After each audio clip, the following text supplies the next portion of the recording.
The sound of cutlery against porcelain never felt so loud. Every small clang echoed through the room like an accusation. My birthday dinner should have been filled with laughter, warmth, and the comfort of family. Instead, the air carried something sharp, something invisible but heavy enough to make my chest tighten. I had waited all day for this evening, hoping it would remind me that no matter how complicated life became, family was still my anchor. My daughter sat across the table, her eyes distant, her smile strained. I told myself it was exhaustion, or perhaps a disagreement with her husband before coming here. But something inside me whispered that it was more than that. Parents have a way of sensing storms before they arrive. I kept glancing at her, searching for the child I once held in my arms, the one who used to draw birthday cards instead of signing legal documents. She looked beautiful, confident, successful, everything I had hoped for her. Yet, behind that success, there was a new coldness, like glass between us. I could see her but could not touch her world anymore. Her husband, David, sat beside her, calm, charming, too polite. The kind of politeness that hides calculation. Every time he spoke, he looked at me as if measuring each word. The table was perfect. Candles flickered, casting soft shadows on the walls. The scent of roasted lamb filled the air, mixed with the faint sweetness of my favorite dessert, chocolate mousse. My closest friends were there, my sister too. Yet I felt completely alone. I kept pretending that everything was fine because pretending had become easier than confronting what I feared. When the time came to cut the cake, everyone sang. I smiled, blew out the candles, and wished for peace, simple peace. My daughter leaned forward, kissed my cheek, and whispered, "Happy birthday." Her voice trembled slightly, but no one noticed. Then she lifted her glass and said she had something to announce. The moment froze in my mind like a photograph. Her eyes glistened not with joy, but with something close to regret. My heart began to pound. She stood, her tone rehearsed, calm, and almost too composed. "I want to thank everyone for being here," she began. "Especially you, for everything you have done for me." She looked at me with a smile that did not reach her eyes. "You have always taught me to be independent, to make my own decisions. So tonight, I am doing just that." The room fell silent. I tried to smile, uncertain of what was coming. "I have decided," she continued, "to take over the management of all your real estate holdings. From next month onward, I will be handling everything through my firm." The fork slipped from my hand. The sound it made when it hit the plate was louder than the applause that followed her words. Applause, yes, because everyone thought it was a gesture of care, a daughter stepping up for an aging parent. But I knew better. I had not agreed to any transfer. I had not signed anything. I looked at her, my pulse rising, but she avoided my eyes. David placed a hand on her shoulder, smiling as if everything was perfectly planned. He lifted his glass again, proposing a toast. "To family unity," he said. The irony burned more than the wine I swallowed to keep from speaking. After the toast, I tried to speak privately with her, but she kept slipping away, surrounded by guests. Each time I reached out, someone interrupted with congratulations or laughter. The night dragged on like a performance, and I was the only one who knew it was a tragedy. When the guests finally left, I stood in the kitchen alone. The tablecloth was stained with wine, half-melted candles dripping wax like tears. I found her note on the counter. Just a few words, but enough to hollow me out. "I know this hurts, but it is better this way. You have done enough. Let me take care of things now. Trust me." Trust. The word stabbed like glass. My entire life, I had built everything for her, every late night, every sacrifice, every plan for her future. And now, on my own birthday, she had quietly taken it all. I sat down, the quiet pressing against my ears. I remembered her 5th birthday, when she insisted on baking her own cake. She had covered it in messy icing, her small hands sticky with sugar, laughing uncontrollably. That memory hit me harder than the betrayal itself. Somewhere between then and now, something had broken, and I had not even noticed. When I finally went to bed, I could not sleep. My phone vibrated once, a message from an unknown number. It contained a single attachment, a scanned copy of a legal document. My name, my signature, my property details, everything. But the signature was not mine. The message underneath read, "You should not have trusted her husband." My hands went cold. The betrayal was not only real, it was premeditated. I stared at the glowing screen in the dark, the faint reflection of my own face looking back, older, defeated, but suddenly awake. That was the night I realized something far more sinister was at play. It was not just about property, it was about erasing me. I woke before dawn, my mind racing like a machine that refused to shut down. The house felt different that morning. It was the same place I had lived in for years, yet somehow foreign, like someone had moved the walls while I slept. I made coffee just to feel the warmth in my hands, something to remind me I was still here, still real. But no amount of heat could drive away the chill that settled in my chest. I opened the message again, reading it over and over, trying to make sense of it. My signature was perfect, identical to the one on every document I had ever signed. But I knew my own handwriting,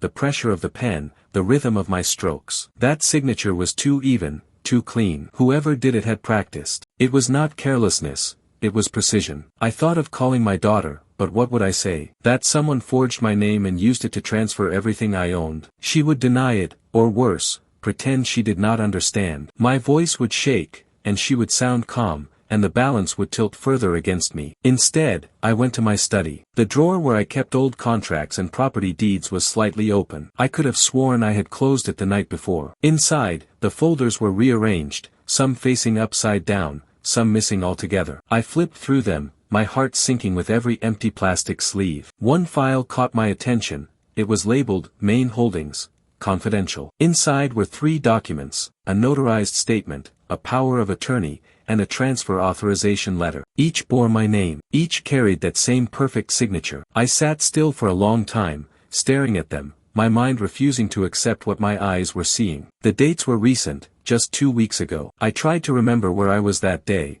but everything blurred together. I had attended a doctor's appointment, met an old friend for lunch, and gone home early. There had been nothing unusual. Yet, according to these papers, I had met with a legal representative and signed away control of every major property in my name. At the bottom of the stack, a small sticky note read, filed by request of legal guardian, M. Turner. That was David's lawyer. My pulse spiked. I grabbed my phone and scrolled through my call history. There it was, a short, 2-minute call from an unknown number on the same day those documents were dated. I had answered it without thinking at the time. A woman had asked a few harmless questions, something about a survey related to real estate tax updates. I had given polite answers and hung up. My throat went dry. They had used that call to record my voice. My consent, twisted into validation. My voice had probably been used as a digital confirmation for something I never agreed to. That realization shattered something in me. Not anger, at least, not yet. It was humiliation. I had spent a lifetime believing that my family would protect me,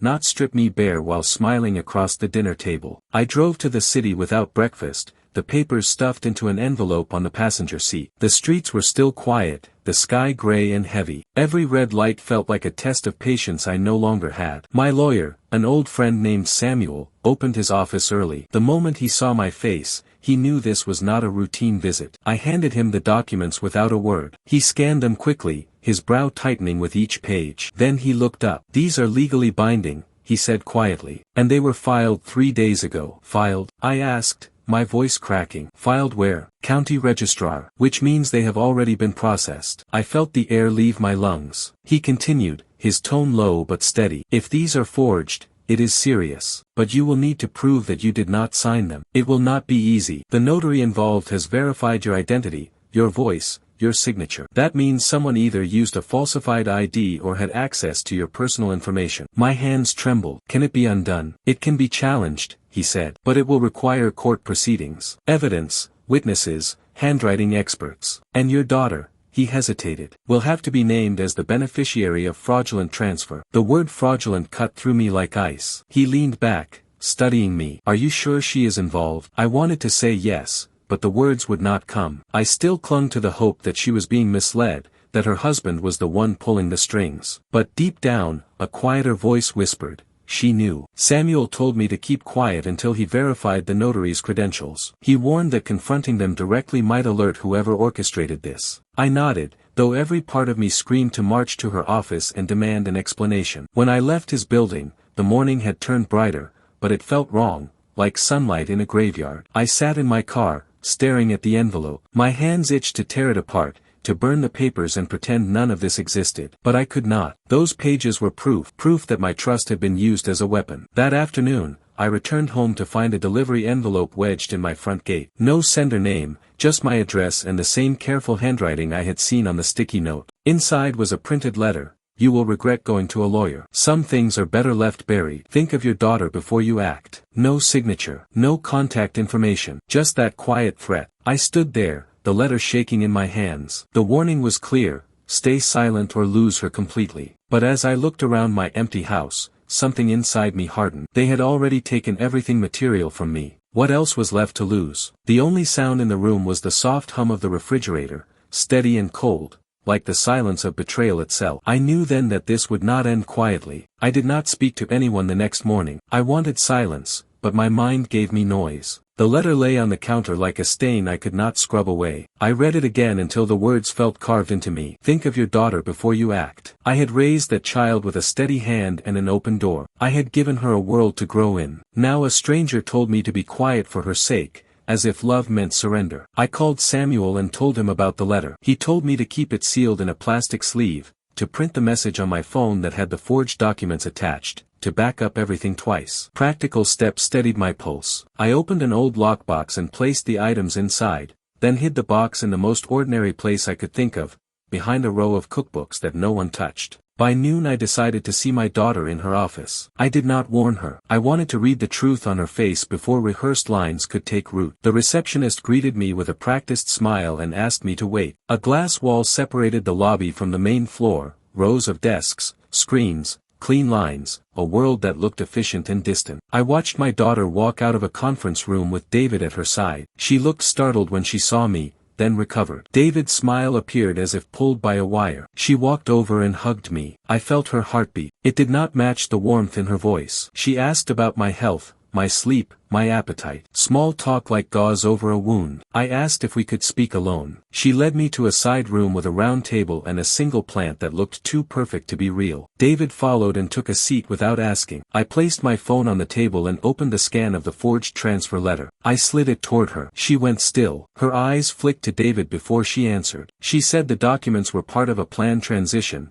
something we had often discussed, a natural shift, nothing more. I said we had never agreed to any transfer. I asked who arranged the notary. David answered for her. He said a reputable professional had verified everything. He said I had given voice consent on a recorded call. I felt heat climb into my face, but I kept my tone even. I asked for the name of the notary and the date of the meeting. David said the firm would share those details through counsel. He smiled like ice. My daughter placed a hand on my arm and said I was under strain, that the birthday dinner had been too much, that I should let her handle the load. She said she had always admired my strength, then called me brave, then called me tired. The words landed like a net. Strength, brave, tired, praise that weakened. I said I would not sign away my life while I still had breath in my body. I stood to leave. David stood as well and spoke softly, with that careful calm that makes people doubt their own balance. He said if I went to court, the press could make a mess of a private family matter. He said petitions for guardianship open doors no one wants to see. He said stress harms those who carry it at my age. He said the best gift I could give my daughter was rest. I looked at my daughter. Her jaw was tight. She would not meet my eyes. I told her I had loved her since the day I knew her heartbeat. I told her my love did not make me blind. I told her I would fight. The room felt smaller by the second. I left without shaking David's hand. In the lobby,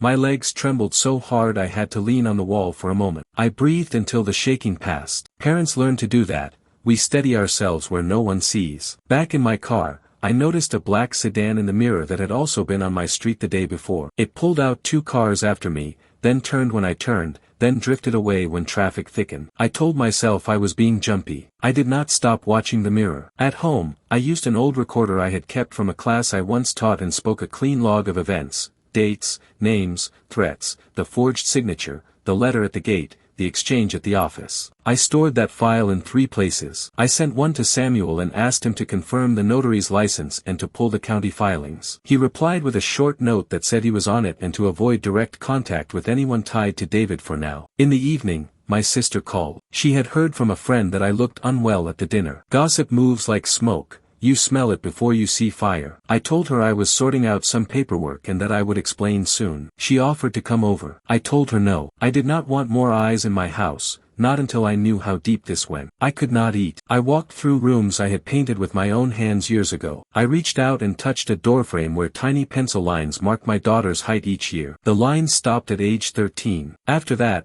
growth had moved inward, away from walls I could touch. I stood there a long time. Memory can be a kind friend and a harsh judge at the same time. Near midnight, I took out the transfer papers again. I placed my signature from an old passport next to the one on the forged letter. The slant matched. The pressure matched. Even the small tail I added sometimes on the last letter matched. Only one tiny detail betrayed the lie. My real hand made a shallow pause before the last stroke. The forged line had no pause. A machine can learn shape. It cannot learn hesitation. That thought gave me strength. Hesitation is human. That pause was mine. I fell asleep in a chair and woke to a sharp knock at the door before sunrise. 2 plain envelopes lay on the mat. No return address. The first bore a county stamp. The second held a single sheet typed in a plain font. I opened the stamped one first with a careful hand, as if the paper could bite. Inside was a notice of hearing. Petition for temporary guardianship. Allegations of cognitive decline. Risk to estate assets. Attached was a brief statement by a medical evaluator who had never examined me. The signature at the bottom belonged to a clinic I had never visited. The date on the notice was 2 days away. I opened the second envelope with a dread that felt heavy and cold. The sheet inside held 3 lines.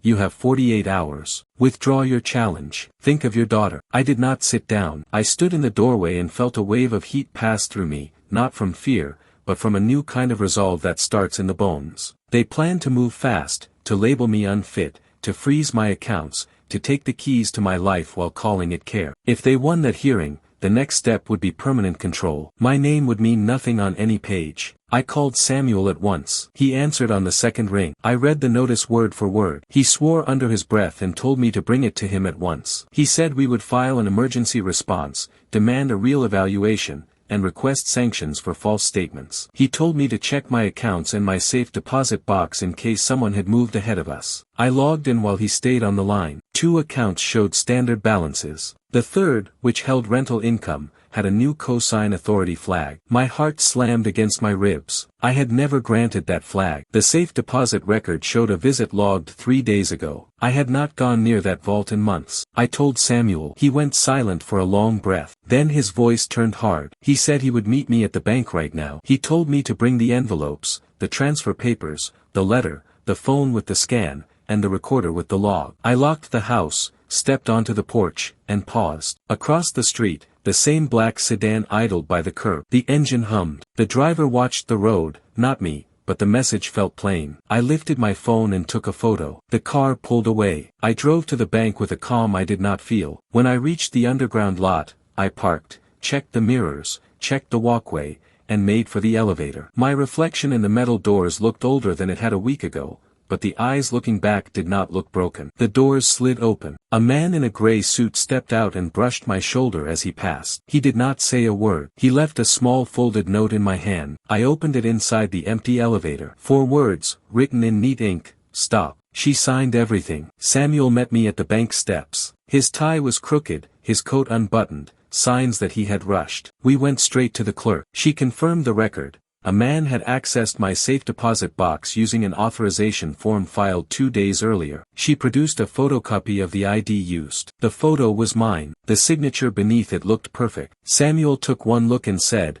"We have a problem deeper than forgery. Someone has a mirror of your identity." We spent an hour filing a fraud report, freezing access, and arranging security footage retrieval. The clerk promised copies by evening. When she left the desk, Samuel lowered his voice. "They have moved fast because they know timing beats truth. We must move faster." He drove me to his office. The blinds were half closed, the air thick with paper and tension. He spread the documents across the table like playing cards in a losing hand. "Your daughter's husband works with Turner and Mace," he said. "Their firm processed the transfers. I called an associate there. He refused to talk but hinted that someone high up ordered the filings pushed through. I asked what that meant. Samuel said it meant leverage, not law. He handed me a recorder. "Start documenting every contact, every visit, every call. We build a trail." While he arranged photocopies, I walked down the corridor for water. That was when I heard them. 2 voices behind a half-open door. One belonged to a clerk from the registrar's office. The other was unfamiliar, male, smooth,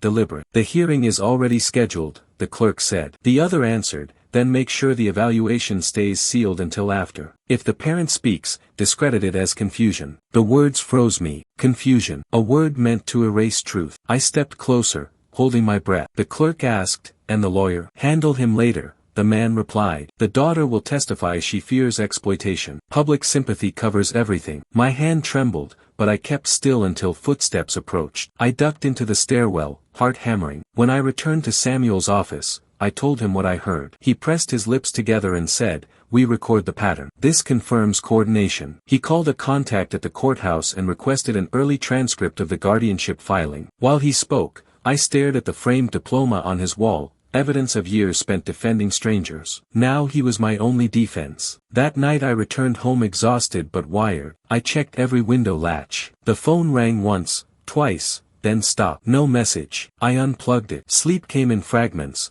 full of faces that blurred between love and deceit. Morning brought a faint sound outside, footsteps on gravel. I looked through the blinds and saw an envelope taped to my gate. The handwriting matched the last threat. I stepped outside and peeled it off carefully. Inside was a single photo printed on office paper, me and Samuel entering the bank yesterday, the time stamped clear. Beneath it, in block letters, "Stop feeding the lawyer." I felt anger rise like a tide, washing away fear. They wanted silence. They would get defiance instead. At noon, Samuel called. "We have the transcript," he said. "It lists the evaluator as Dr. Leah Gray." I frowned. I do not know her. She runs a clinic that specializes in elder cognitive assessments. Small office, low traffic. "I will meet you there." We drove separately. Her clinic sat between a pharmacy and a dentist, plain brick walls, a fading sign. Inside, a young receptionist said Dr. Gray was with a client. Samuel flashed his card. 5 minutes later, the doctor appeared. Her eyes flickered when she saw my name on the paperwork Samuel handed over. She asked us to step into her office. It smelled of antiseptic and lavender. Diplomas lined one wall, family photos the other. She sat down, folding her hands. "I never examined you," she said at once. "That signature on my report is not mine." Samuel's eyebrows shot up. "Someone filed a false medical opinion under your name." She nodded slowly. "I remember a man visiting last week with pre-filled forms. He said the patient had already completed evaluation elsewhere and only needed a verification stamp for court records. He presented an official letter from Turner and Mace. David's firm again." Samuel asked for a description. She provided it. Tall, early 40s, clean-shaven, British accent. I had seen that man once before, standing behind David at a charity dinner, a silent shadow. Dr. Gray agreed to sign an affidavit denying authorship of the report. She looked shaken. "If they forged my name, they can ruin my license." I thanked her. My voice broke halfway through. She touched my arm lightly and said, "People like that count on fear. Do not let them win." Outside, the wind picked up, scattering a few dry leaves across the pavement. Samuel turned to me. "We have enough to demand a stay of the hearing. We file first thing tomorrow. Tonight, you keep lights on and doors locked." I nodded. He drove off. I watched his taillights vanish,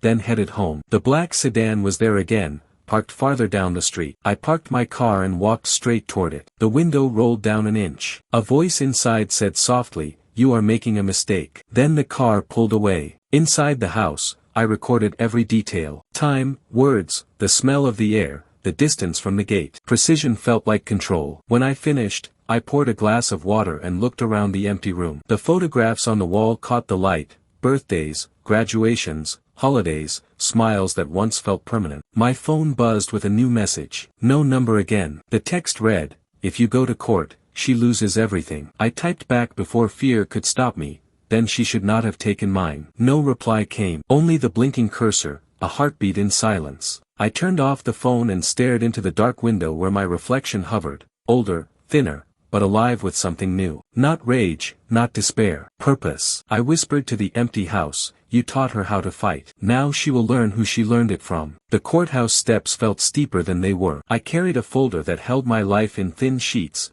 the forged transfers, the notice, the threats, Dr. Gray's affidavit, the log of events. Samuel walked beside me with a steady pace that said he had done this 1,000 times. My breath fell into rhythm with his stride. I told myself that rhythm meant I was not alone. The hallway outside the courtroom hummed with low voices and the rustle of papers. On the bench across from us sat my daughter. She wore a dark suit, hair pulled back, eyes set on a fixed point on the wall as if focus alone could erase me. David sat beside her, calm as stone. Their counsel, a man with polished shoes and an unblinking gaze, reviewed notes as if the outcome was already written. When the clerk called the case, We filed in. The room carried that stillness that makes every small sound louder. The judge watched us over reading glasses. Samuel introduced our emergency motion to stay the guardianship petition and to strike the fraudulent medical statement. He spoke in clean lines: forged identity, false report, threats, irregular filings, rush to hearing. He did not waste a word. He placed Dr. Gray's sworn denial on the table like a weight. Opposing counsel rose with a tone that dripped courtesy. He said the daughter acted from care. He said the parents showed signs of forgetfulness,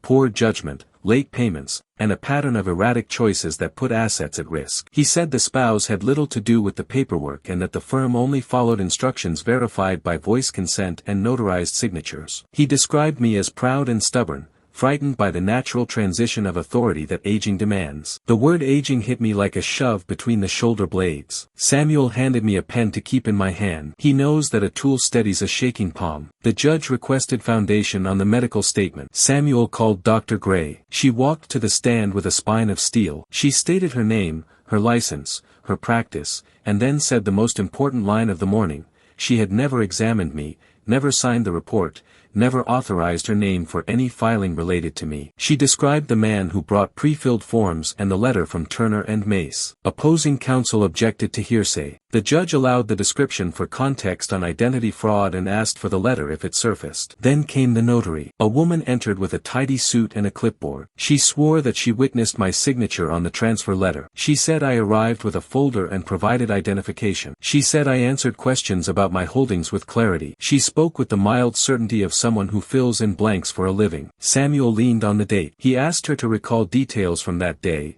the address of the office, the layout, the color of the chair I sat in, the tone of my voice. She answered each, smooth and quick. Then he asked for security footage. She hesitated. She said the building stored footage for 30 days only. The date of the meeting sat at 31 days. The judge watched her face closely and asked if she had a copy of my identification. She produced a photocopy that matched the one from the bank. Same photo, same clean signature. My stomach turned. The judge noted for the record that identity theft was now an active issue woven into the filings. Opposing counsel called my daughter. She took the stand with a slow breath. She said she loved me. She said she had watched my stress rise, my sleep fade, my judgment wobble. She said vendors complained about delayed payments and tenants about repair neglect. She said she begged me to rest. She said I agreed in principle to let her firm manage the assets and that forms followed that plan. She said the guardianship petition was a last resort to protect me from exploitation that wolves in the world would gladly carry out. My heart broke and hardened at the same time. Samuel asked for dates. He asked for emails. He asked for any text where I agreed to transfer authority. She said those exchanges were in person,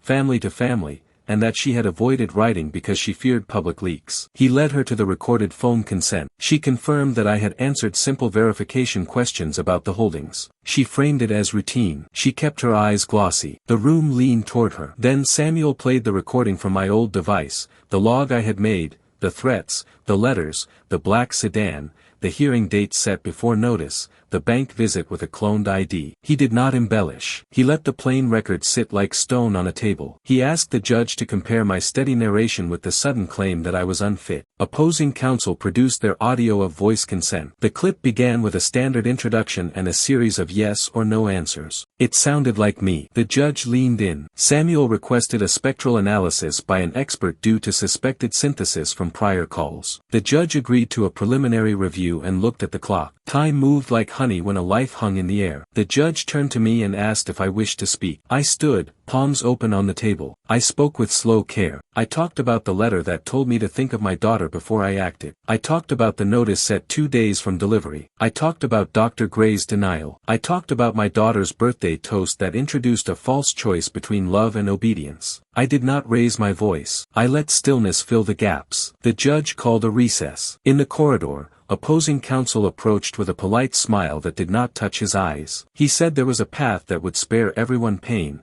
withdraw the fraud claim, accept a limited management agreement, postpone the guardianship issue, allow oversight by a neutral accountant. He said it would save my daughter from public scrutiny. He said it would save me from an evaluation that strangers love to watch. Samuel spoke before I could answer. He said any agreement would first require an independent review of all filings, reversal of unauthorized cosign authority, and a full report on the safe deposit access. He said we would not trade silence for control. The smile faded. Back in the room, the judge returned with notes. He granted a temporary stay on the guardianship petition, citing disputed facts and a credible allegation of identity fraud. He ordered an independent medical evaluation by a court-appointed clinician. He required all parties to preserve evidence, including building footage, phone records, and bank entry logs. He barred any further transfer or access changes until a further hearing. Relief moved through me like air after a long dive. It did not last. Opposing counsel placed a new folder on the table. He said a courier had delivered it during recess. Inside lay a stack of photos and time stamps that showed a figure entering a notary office on the date in question. The figure wore my coat,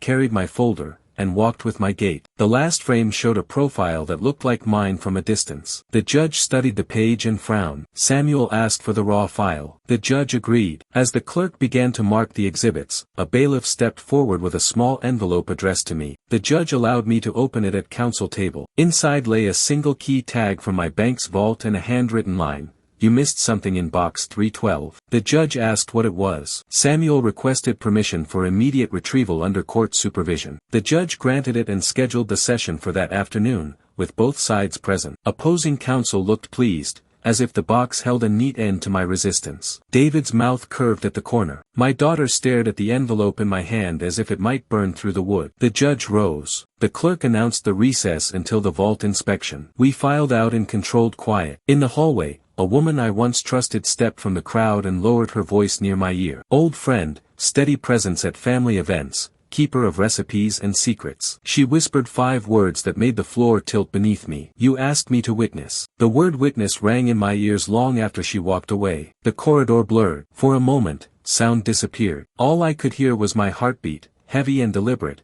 echoing like footsteps in a tunnel I could not see the end of. She was my oldest friend, the kind of person who knew the hidden rhythms of my house, the shade of my moods, the scent of the perfume I wore when I was nervous. If she had witnessed anything, it meant the betrayal had roots deeper than I had imagined. Samuel touched my shoulder, grounding me. He asked what she had said. I told him quietly. He nodded once and said we would address it after the vault inspection. But my thoughts had already slipped backward, to a time when trust had not yet become a fragile thing. I remembered the night my daughter was born. I had stood outside the hospital room window, watching her through the glass, wrapped in a blanket too big for her. She was quiet, unlike the other newborns who filled the ward with cries. The nurse had laughed and said, "That calm will make her wise." I believed it. For years, I mistook her silence for strength. When she was 10, I built her a wooden study table with my own hands. She had insisted on helping, holding nails and measuring boards. I can still hear her laughter when the first drawer jammed. She told me she would be a lawyer one day, that she would defend people who had no one to speak for them. I told her she could be anything she wanted. I meant it. Her mother died when she was 17. The funeral was small, private. I remember standing beside her at the gravesite, her fingers cold in mine. She did not cry. Instead, she whispered, "I will take care of you now." I thought it was love. Now I know it was a promise that turned into something else over the years, something sharper. After the burial, I spent months rebuilding our lives. I worked long hours, pushed aside grief, and tried to give her stability. She went to university, graduated with honors, joined a firm, and married David 2 years later. I gave her my blessing, though I saw the ambition behind his charm. He was a strategist, and she admired that in him. She said he reminded her of me. The irony did not reveal itself until now. One memory refused to fade, the day she brought David home for dinner the first time. He had looked around my house with quiet eyes, complimented the furniture, then asked detailed questions about property ownership, lease durations,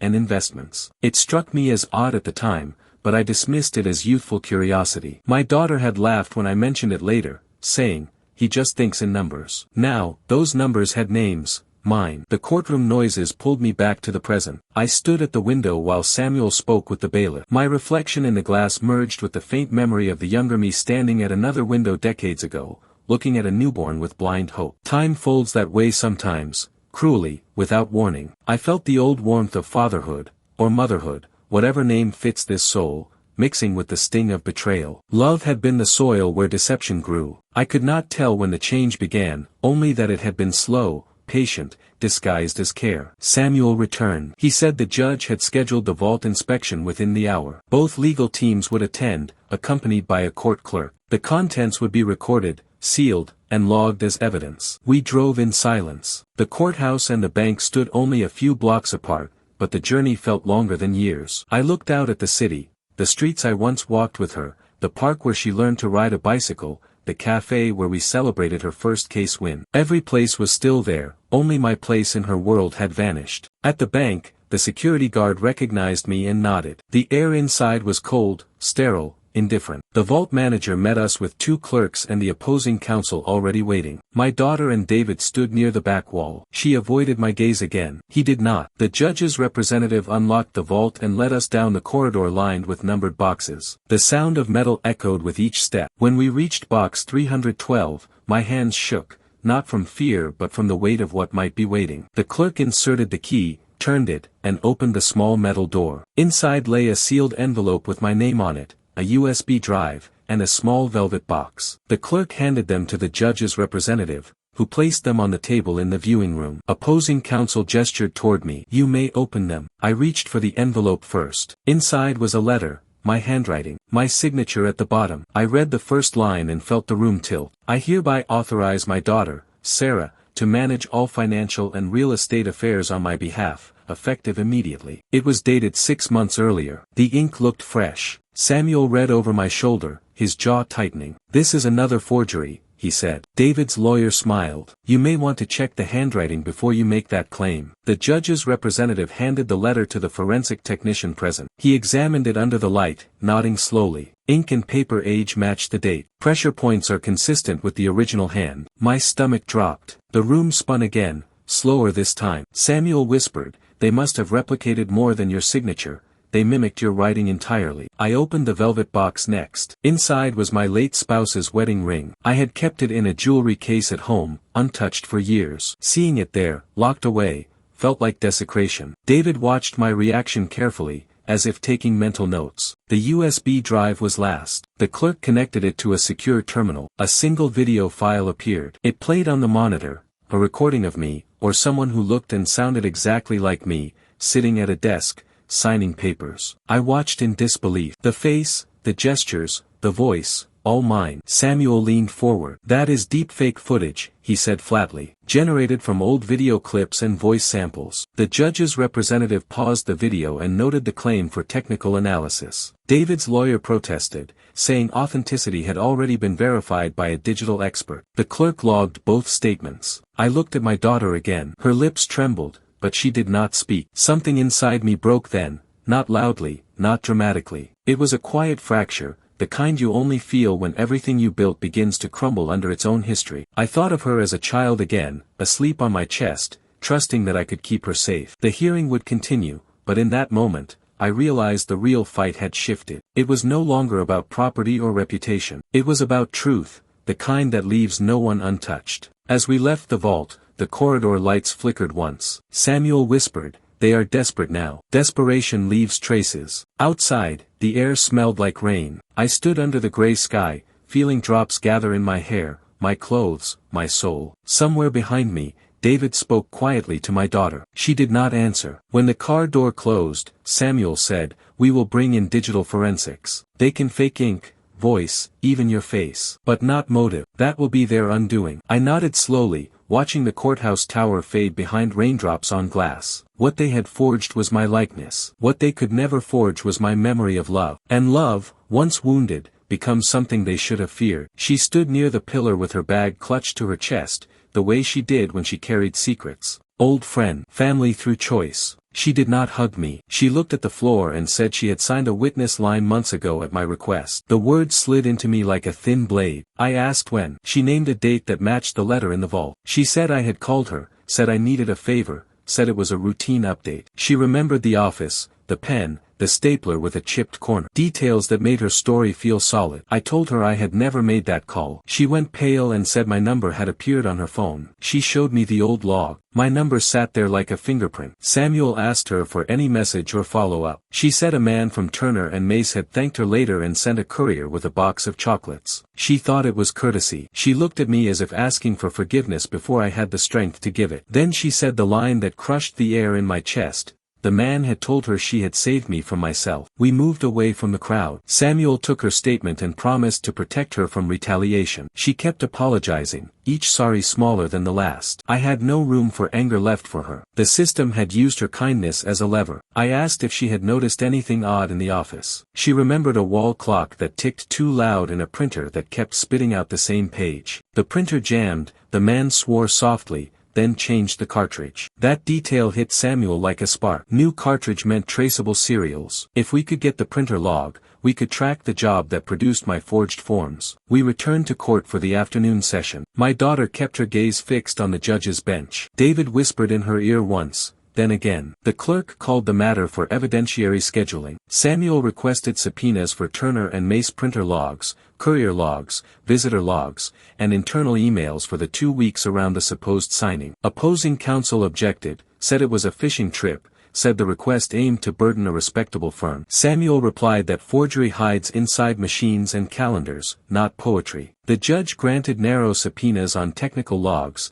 denied broad email discovery for now, and set a deadline of 7 days. Outside, rain tapped the windows. The court set the independent evaluation for the next morning with a clinician from a different district. That gave me one night to carry a sinking house on my back without falling through the floor. Back at home, I opened the recorder and spoke a clear account of the conversation with my friend. Then I checked the door camera archive. A courier had indeed come the week after her witness visit, same uniform as the vault courier. He left a small package at her address, not mine. I called her and asked her to search her storage for that box. She found it within minutes. She sent photos, thin gold script on the lid, inside foam, a thank you card, and 2 wrappers that she had kept because she recycles. Samuel told her not to throw anything away. Packaging holds codes that live longer than lies. As dusk folded in, I heard tires stop outside. The same black sedan idled at the curb. I refused to hide. I stepped onto the porch and started filming with my phone. The driver rolled down the window and said the same line as before, I was making a mistake. I asked his name. He did not answer. He pointed at the camera and said the court of public opinion loves a parent who refuses help and then falls.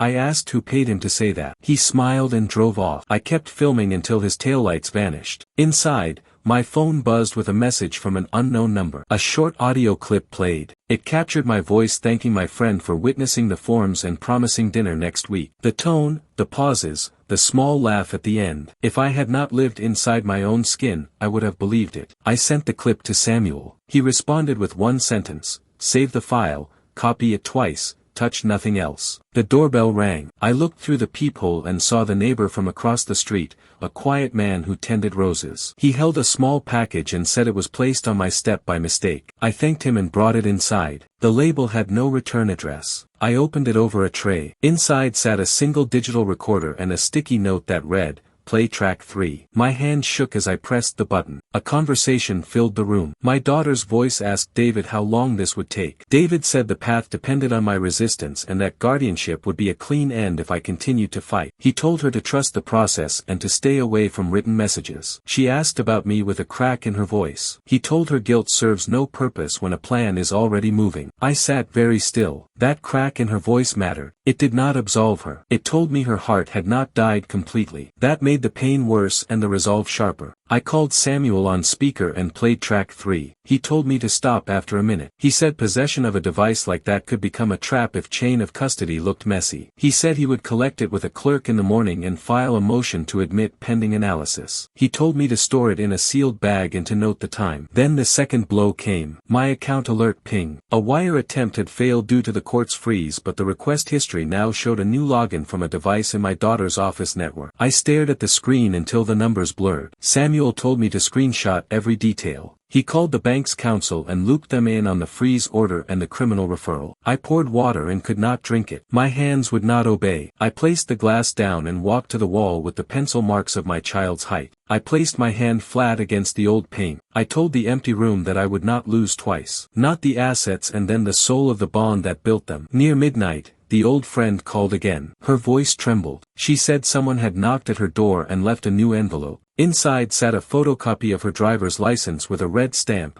complicit. She asked if she should leave town. I told her to stay with her sister and to let Samuel know her location. I told her I did not blame her. I meant it. She cried quietly and hung up. Sleep did not come. I sat at the kitchen table and wrote a list. Every act, every contact, every small mercy I could still grant myself. The pen steadied me. I wrote the sentence that no one could fake. I know who I am. That line felt like a stake in the ground. The sun rose pale. I left early for the court evaluation, recorder sealed, package sealed, nerve strung tight as wire. A block from the clinic, a message arrived from a number labeled unknown. 4 words glowed on the screen, clean and final. Your friend recorded you. I stopped walking. I looked up. A figure stood across the street, hood low, phone in hand, camera aimed at me. The phone flashed once, then the figure slipped into a waiting car and disappeared into morning traffic, leaving the street quiet and a truth that made my chest ache. The second betrayal was not a blow in the open. It was a seed planted in a familiar hand,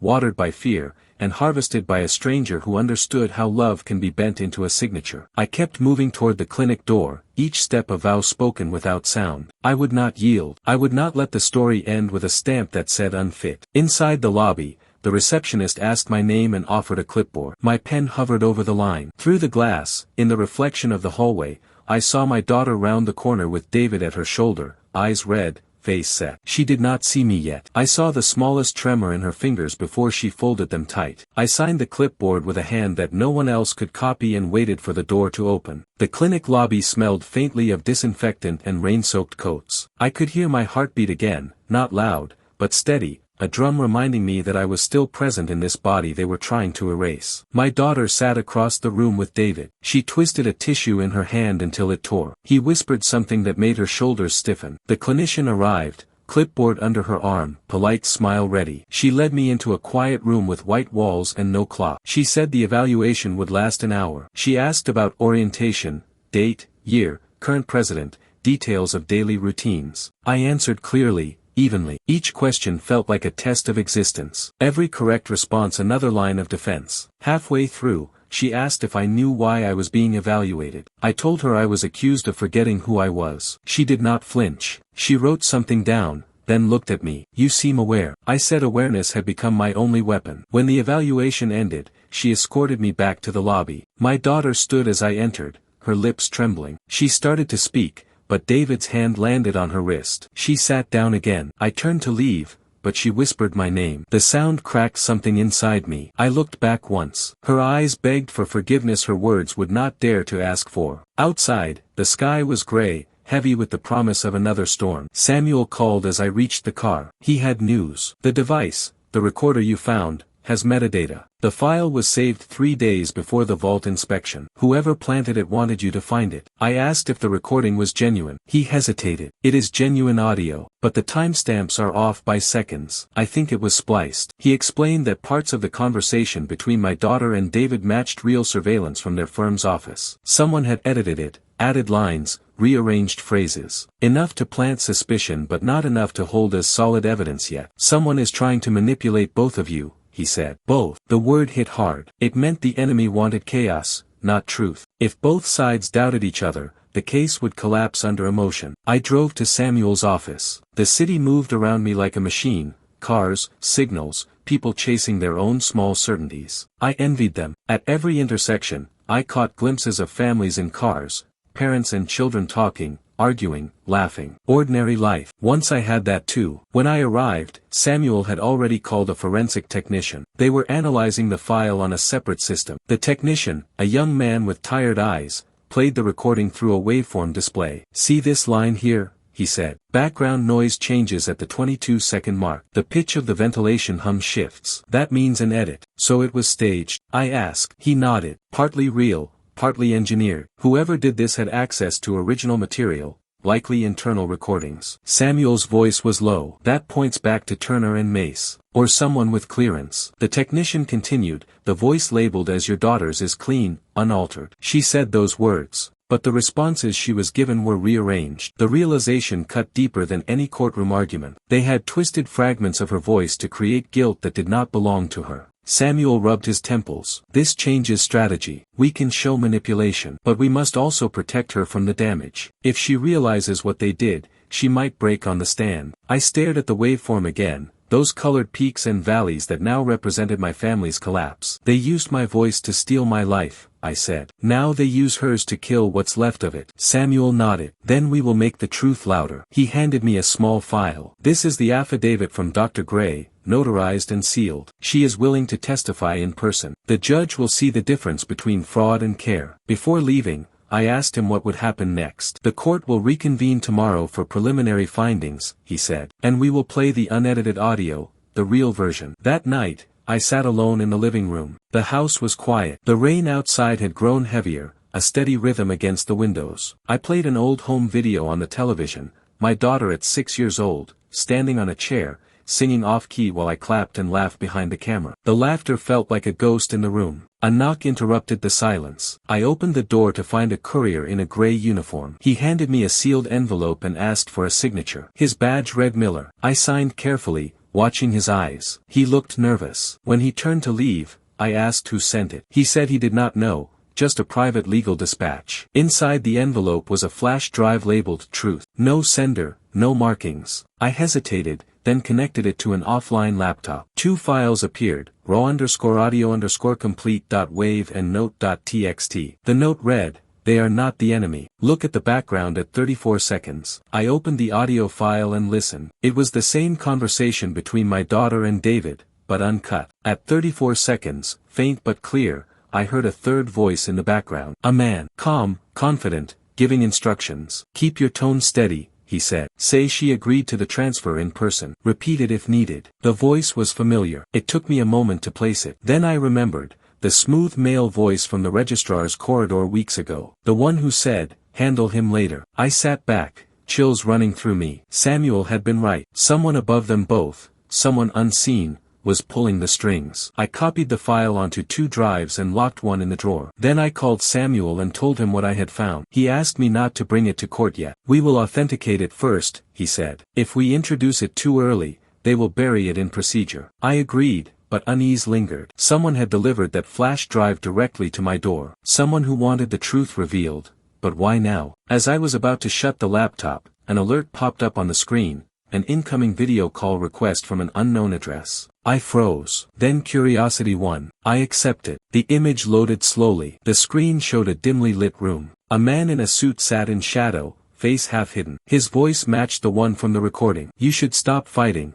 he said calmly. You have already lost what matters. I asked who he was. He smiled faintly. The one who makes sure stories end neatly. Then the call disconnected. I stared at the dark screen, pulse racing. For the first time, I felt not just betrayed, but hunted. The storm outside intensified, wind howling against the glass. I unplugged the laptop and hid it inside the same drawer where I kept the recorder. As thunder rolled, I whispered to the empty room, neat endings are for liars. Mine will be honest. Somewhere in the dark, my phone vibrated once. A new message appeared. Tomorrow, the court will see everything, including what you never told anyone. The next morning I arrived at the courthouse before the doors opened. The marble in the foyer still held the night's chill, and my breath felt like a small cloud in front of me. I carried the sealed recorder, the flash drive labeled Truth, Dr. Gray's affidavit, and a spine that felt stronger than it had in weeks. Samuel met me by the security line with 2 boxes and a nod that meant move forward, not sideways. We did not waste words. Our steps matched. Inside chambers, the judge reviewed preliminary notes while clerks arranged screens and speakers. Opposing counsel looked rested,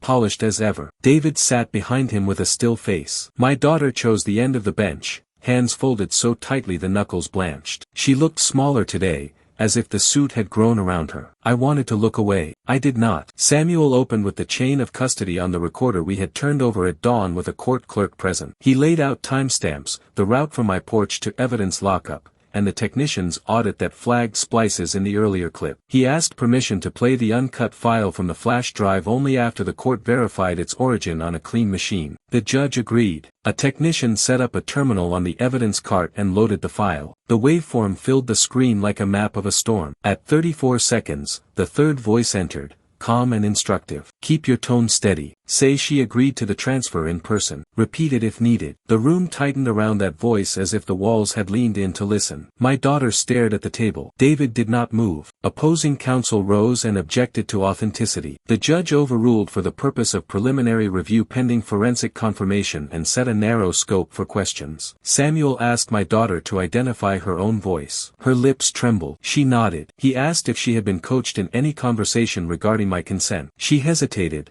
then said she had sought guidance on wording because she feared misinterpretation. He asked who gave the guidance. Silence stretched thin. The judge told her to answer. She whispered a name I had never heard. Samuel glanced at his notes, then at David. The name did not belong to him. It belonged to a senior partner at Turner and Mace. Samuel requested subpoenas for that partner's call logs and office recordings. The judge approved limited requests and told the clerk to contact the firm at once for preservation of data. Opposing counsel objected to scope and timing. The judge looked over reading glasses and said delay breeds rot. The courtroom went quiet. The building's cameras from the notary suite arrived mid-hearing on a thumb drive carried by a deputy. Footage played on the screen, a figure wearing my coat, my gait, entering the office. The angle was poor. The face turned away. Samuel paused at a frame that showed the coat collar. He asked the technician to zoom. A small tear at the seam appeared. I lifted my sleeve and showed the court the same coat on my arm with a clean collar. The judge noted the mismatch. A clerk marked the exhibit with a yellow tag. Next came the printer logs from Turner and Mace, released under the narrow subpoena the judge had granted yesterday. The firm's IT manager spoke by video link. His voice was flat,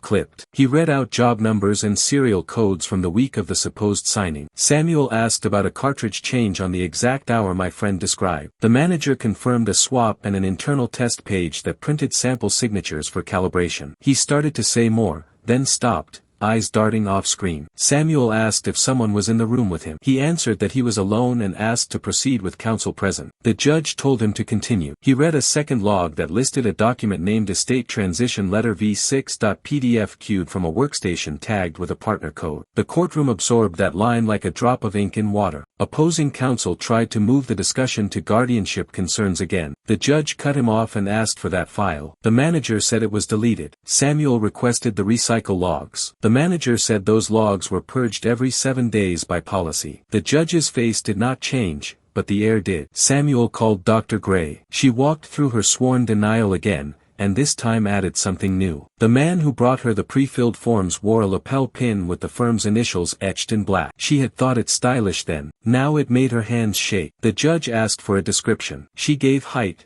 build, accent. The sketch matched the man I had seen shadowing David at the charity event. That shadow finally had shape. Opposing counsel asked to call my daughter. She rose and took the stand without looking at me. He led her through questions about my late payments, my stress, my sleep. She described nights when I worked until dawn and mornings when I lost track of time. She did not lie there, and that truth hurt more than any lie. He asked if she feared for the stability of the assets. She said yes. He asked if she had acted out of care. She said yes again, voice fraying at the edges. Then he asked if David had orchestrated anything. She said no, eyes fixed on the wood grain at the edge of the bench. Samuel stood and approached with gentleness that masked steel. He asked one question only. Who told you that convincing the court would protect me? She closed her eyes. When she opened them, they were wet. She said the name of the same senior partner. Not David. Not a stranger in a car. A name with an office, a brass plaque, and years of polished respect. The judge looked down at the file,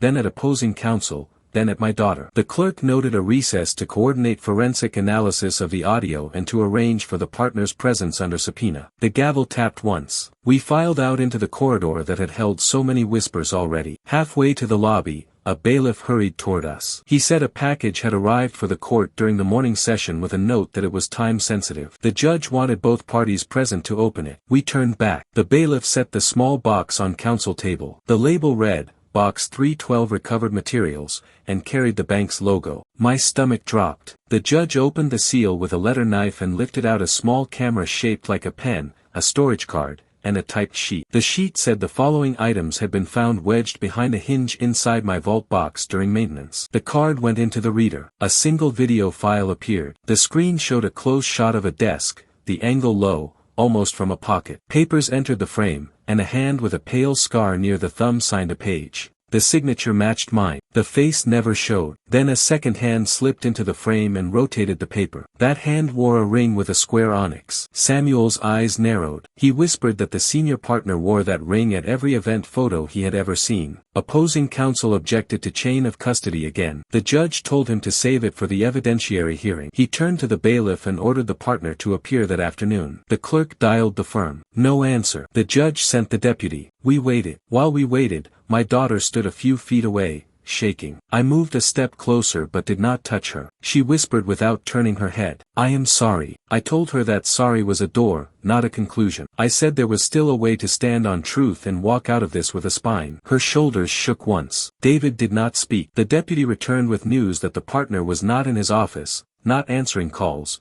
and had left the building an hour earlier carrying a briefcase and a garment bag. The judge ordered a bench warrant. The words felt heavy and final, like iron bars dropping. At that exact moment, a fire alarm shrieked through the courthouse. Lights flashed. Doors opened. People poured into the corridor in a fast tide. The judge ordered an orderly exit to the plaza while evidence carts rolled toward a side door. In the crowd, a man brushed my shoulder. I smelled cologne I had noticed once in the registrar corridor. I turned, but a wave of bodies pressed me forward. On the steps outside, rain began to fall again, light and cold. Samuel shielded the evidence box with his coat. Sirens wailed somewhere down the block. I felt a slip of paper in my palm and opened it with my thumb. 4 lines, typed in the same plain font as the threats. The partner will not run. He will fall. Your daughter signed a different paper. Check the back of the photograph in the vault. I looked up at Samuel and read the last line aloud. He froze, then pulled the envelope that had held the letter from box 312. The photograph of the ring sat inside. He turned it over. Faint pencil marks crossed the back, barely there, like someone had written in the dark. 3 letters and a number. NDA.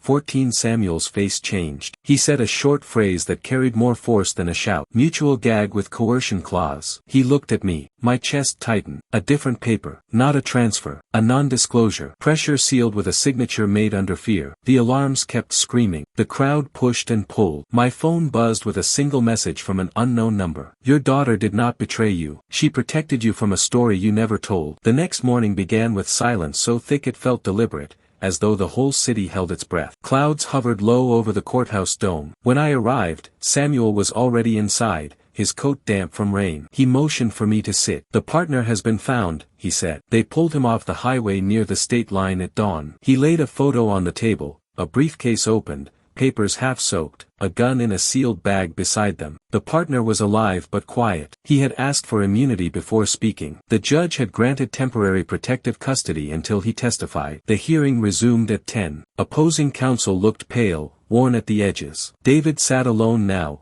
fingers drumming on the table. My daughter wasn't there yet. The judge entered, gavel striking once. The deputy led in the partner, cuffs loose, face drawn. He sat, took an oath, and spoke without preamble. The transfers were fabricated under pressure from external investors. The firm was promised bonuses for fast-tracking asset control through guardianship filings. I was told to use deep replication software to imitate signatures and voice confirmations. Turner and Mace handled the technical side. David initiated contact, but I supervised execution. Samuel asked who ordered the use of synthetic audio. The partner hesitated, then said a name that stunned even the judge. A financial syndicate that specialized in distressed estate acquisition. They had identified my holdings as a target 2 years earlier. And the daughter? Samuel asked. She didn't know the depth. She thought it was protective restructuring. When she questioned the speed, David said her parent was slipping into paranoia. We needed a clean guardianship to stabilize the assets. I told her the papers were advisory. The courtroom fell silent. I felt something between pain and relief, a slow unwinding of a knot I'd lived inside. The judge asked where the fabricated recordings were stored. Server 14, he said, under project name NDA. That number, 14, matched the pencil marks on the photograph. The judge called a recess to authorize a federal seizure of the firm's systems. While the clerk typed, I stared at the empty witness stand. The partner's confession had cracked open a wall,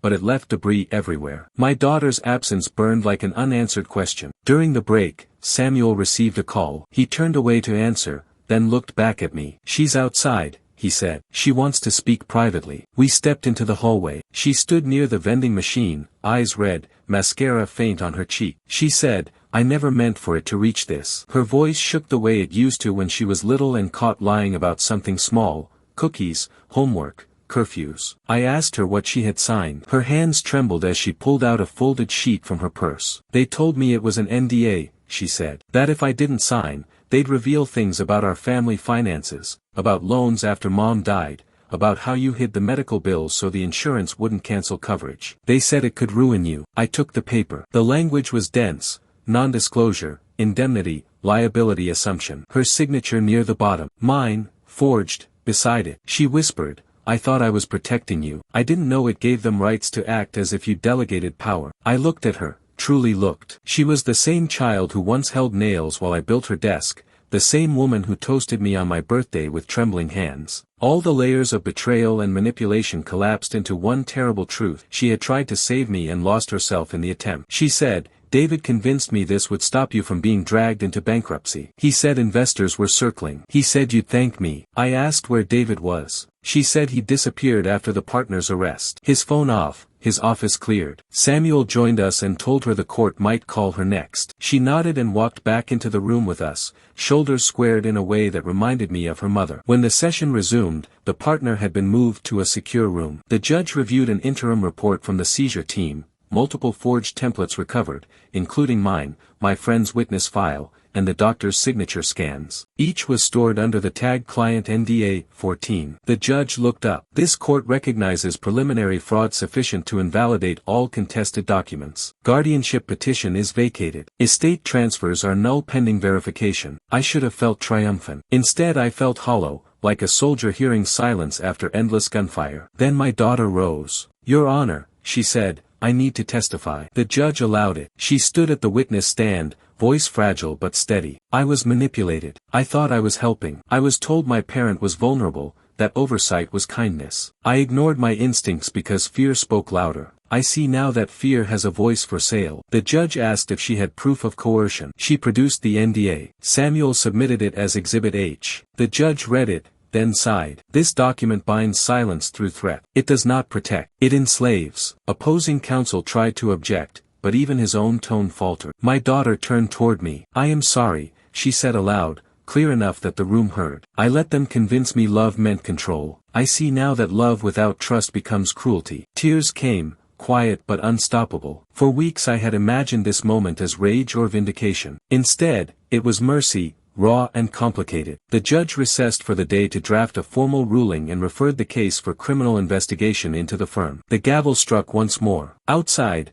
reporters gathered behind barricades. Samuel shielded us from questions and guided us to his car. As we drove away, the city seemed to exhale. Halfway across the bridge, my daughter spoke. "There's something else," she said. "A backup drive in David's home office. It has everything: the investor contracts, the real voice models, the payment records." Samuel looked at me. "We'll get a warrant," he said. She nodded. I already gave the address to the authorities. The rain had stopped. The sky turned a weak blue, light leaking through the clouds. For the first time, it did not feel like judgment. It felt like breathing. When we reached home, she followed me inside. The house smelled of dust and old flowers. I poured tea for both of us. Neither of us spoke for a while. Then she said, "I don't expect forgiveness." I said, "Forgiveness isn't a trade. It's a door. It stays open, but you still have to walk through." She nodded and stared at her cup. "I want to try." That night, I slept for the first time in weeks without waking in panic. The storm had broken,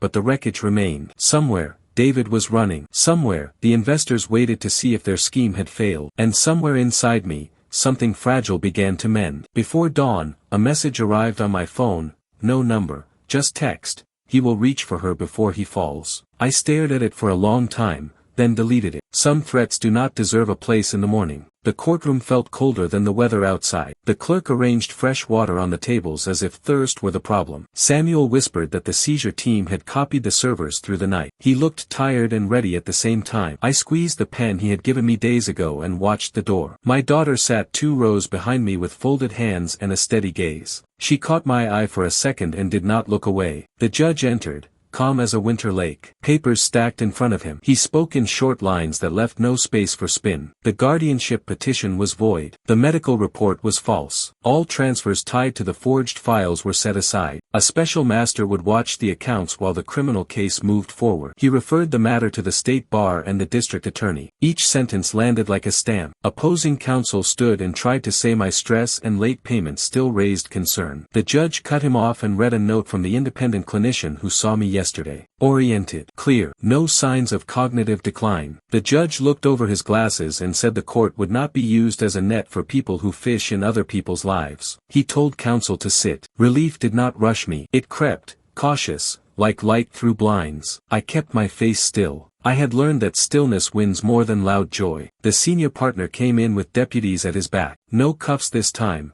but no swagger either. He wore the ring without pride. He confirmed the project name, the voice bank, the signature engine, the printer swaps, the courier network. He said outside money had pressed them hard. He tried to shift blame to David. The judge listened, then asked one clean question. Who pushed the button on the first forged file? The partner said he did. The room exhaled in a low, wordless sound. My daughter rose when called and answered in a voice that did not break. She said she had signed an NDA under threat. She said she had believed fear. She said she had chosen silence over doubt and silence had grown teeth. She did not look at David. She did not look at me. She stared straight at the bench and told the truth with no decoration. The judge thanked her and called a short recess. Reporters shuffled. The deputy opened a side door and in walked David with two plainclothes officers close behind. He wore the same careful smile he had used at my birthday dinner. It looked thinner now, like a mask left in the sun too long. He sat with counsel I had not seen before. They spoke in low tones, heads close. Samuel leaned in and told me the seizure team had found a folder on server 14 that matched the pencil marks on the photograph. NDA, 14. Inside, payment schedules, voice models labeled with my name, my daughter's name, and a list of other targets. My stomach turned at the sight of that word,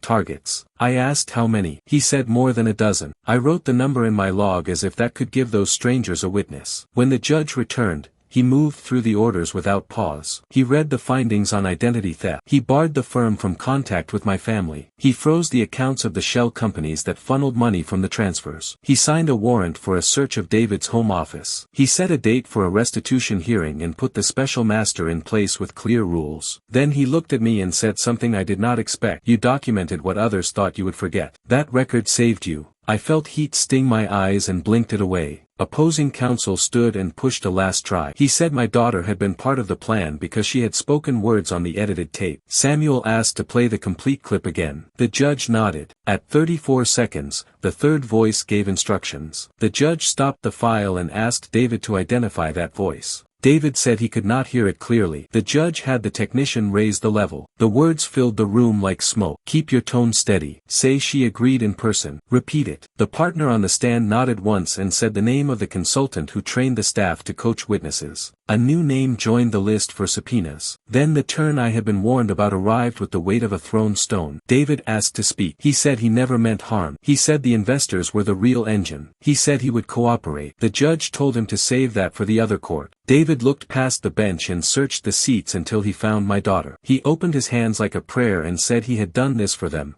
for their future. She did not move. The room went quiet enough to hear the tick of a wall clock. The deputy stepped forward. David tried to stand before the order, as if he could walk out on his own terms one last time. The judge's voice did not rise. 2 words, plain as a door closing. Remand, custody. The smile on David's face did not break. It vanished. He turned his head toward my daughter one more time, but she had already looked away. The officers led him through the side door. Silence followed him like a shadow. The judge spoke again and set the next dates. He thanked the special master for agreeing to start today. He told the partner to expect more questions. He told counsel to prepare for sanctions. He turned to me and asked if I wished to be heard before the session ended. I stood and said I had a single request, that the court inform the other families on the list. He agreed and ordered notices. We filed out into a corridor that had held too many secrets. Reporters leaned in. Samuel said no comment. My daughter and I stood near the staircase with an arm's length of air between us. She said she would testify in the criminal case. I said that would matter. She nodded and wiped her face with the back of her hand, a small,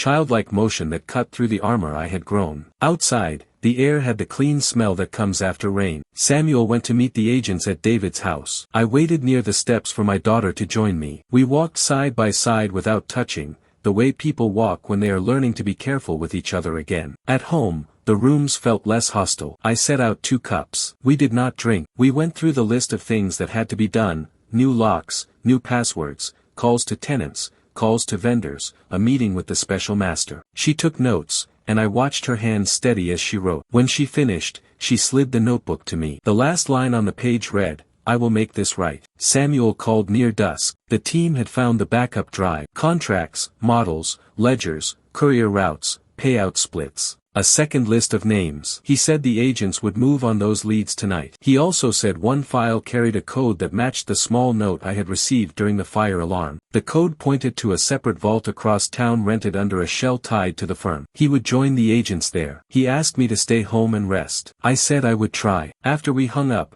my daughter asked me about the loans after her mother died, the ones the NDA had used as a blade. I told her the truth, that I had taken them to keep treatment going, that I had kept some bills off the record to stop coverage from vanishing, that I had carried the debt so she would not. She cried without trying to hide it. I put a hand on the table between us. She placed her hand near mine. "Not touching yet. Close. Enough for now." Night came soft. The house did not feel like a stranger. I walked to the wall with the pencil marks and drew a new line in my head: not for height, for strength. A measure you do not see until you survive something that tries to erase you. My phone buzzed once more. A message with no sender. Just 2 lines: "Verdict is not the end. Check the photo you keep near the door." I stood and went to the small frame by the entryway. Her 5th birthday, icing on her chin, my hand on her shoulder, both of us laughing at a cake that leaned to one side. I turned it over and found a thin slip of paper tucked into the cardboard. 4 words in neat script: "Empty chair." Said it. I felt a chill run through me, not fear this time,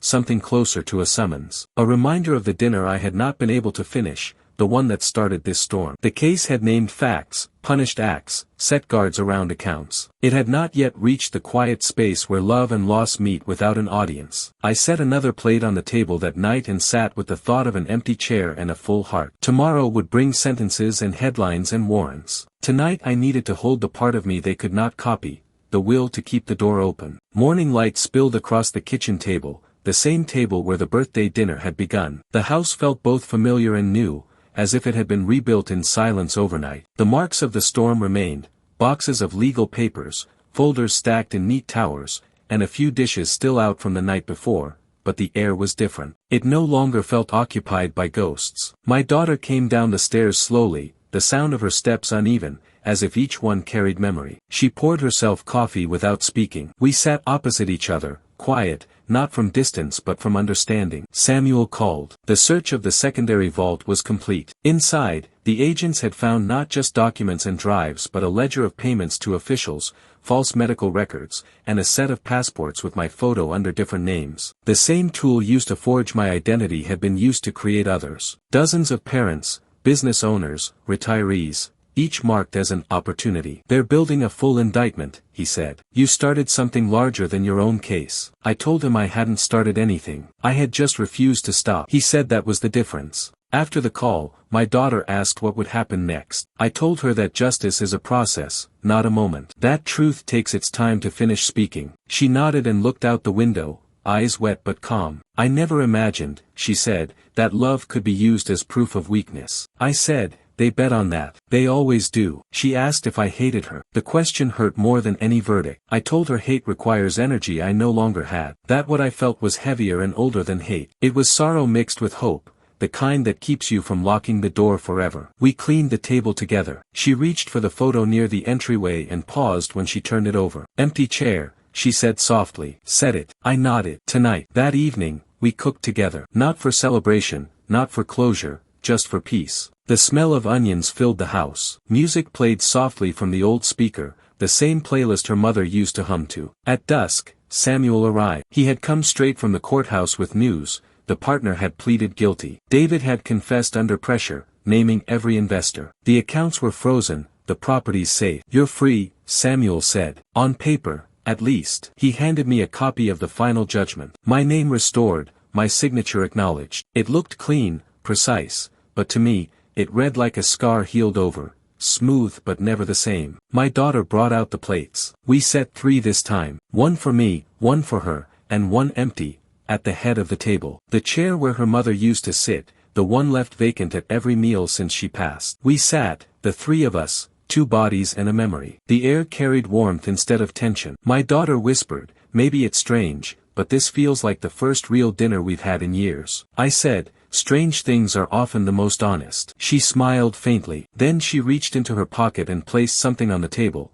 a small USB drive. "There's one last thing," she said. "David left this hidden in his drawer. I found it when the agents searched." Samuel looked wary. "What's on it?" She shook her head. "I didn't open it. I thought we should do it together." We plugged it into the laptop. One folder appeared. Inside, a single video file, time-stamped the night of my birthday dinner. The footage was from a hidden camera, angled toward the table, grainy but clear enough to see faces. It captured me, my daughter, David, and our guests. The audio was faint, but you could hear laughter, forks against plates, the toast. Then came the moment I had replayed in my mind 100 times, my daughter standing, announcing her decision to manage the properties. But the video showed something different. Before she stood, David had leaned in and whispered in her ear. She had hesitated, shook her head, then whispered, "I can't." He replied, "You have to, or it's over." Her hands had trembled before she lifted the glass. The smile she wore had been fear, not betrayal. The camera kept rolling after everyone left. David had stood by the counter, speaking softly into his phone. "It's done," he said. "She doesn't suspect a thing." The sound of those words filled the room again, but this time they healed more than they hurt. The truth had waited, patient, buried inside a device no one thought to check. My daughter began to cry, shoulders shaking. I reached across the table and held her hand. "You tried to protect me," I said. "And I tried to protect you. Maybe we both forgot how to protect ourselves." Samuel quietly stood and left us there, closing the door behind him. We sat in silence for a while. Outside, thunder rolled across the distance, but it was softer now, almost kind. When she finally spoke, her voice was calm. "Will you ever forgive me?" I said, "Forgiveness isn't a switch. It's a door you leave open. You can walk through it whenever you're ready." She nodded. Then, almost shyly, she asked, "Can I come home?" I looked around at the walls, the photos, the history that had survived fire and lies. "You never really left," I said. We ate quietly. The empty chair stayed untouched, but it didn't feel empty anymore. It felt full, of presence, of peace, of everything we had nearly lost. Later that night,